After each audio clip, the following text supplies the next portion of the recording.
हिनको दिसन के ई बूढ़ा बाबा के पकड़ पकड़ गाड़ी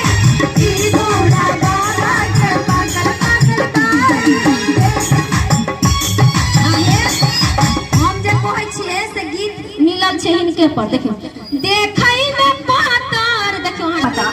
आम कमजोर है तो नहीं पता लेकिन खेने तो है अब ठीक कहै छियै बता